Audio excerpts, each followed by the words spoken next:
تاریخ نے بہت سے فاتح دیکھے مگر ایسا بادشاہ کبھی نہیں دیکھا جس سے اس کے دشمن بھی محبت کرتے تھے۔ یہ داستان ہے سلطان صلاح الدین ایوبی کی، وہ مرد مجاہد جس نے بکھری ہوئی مسلم امت کو ایک جھنڈے تلے جمع کیا۔ معرکہ حطین میں اپنی بہترین حکمت عملی سے انہوں نے ناممکن کو ممکن کر دکھایا اور بیت المقدس کی آزادی کا راستہ ہموار کیا۔ جب 90 سال بعد بیت المقدس فتح ہوا تو دنیا بدلے کا انتظار کر رہی تھی، لیکن سلطان نے کیا کیا؟ جہاں دوسروں نے خون کی ندیاں بہائی تھیں وہاں سلطان صلاح الدین ایوبی نے رحم کی مثال قائم کی۔ انہوں نے ہر دشمن کو معاف کر کے حضرت عمر فاروق رضی اللہ تعالیٰ عنہ کی یاد تازہ کر دی۔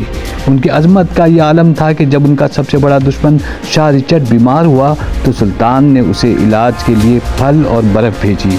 سلطان صلاح الدین ایوبی صرف ایک فاتح نہیں بلکہ انسانیت کا ایک عظیم سبق تھے۔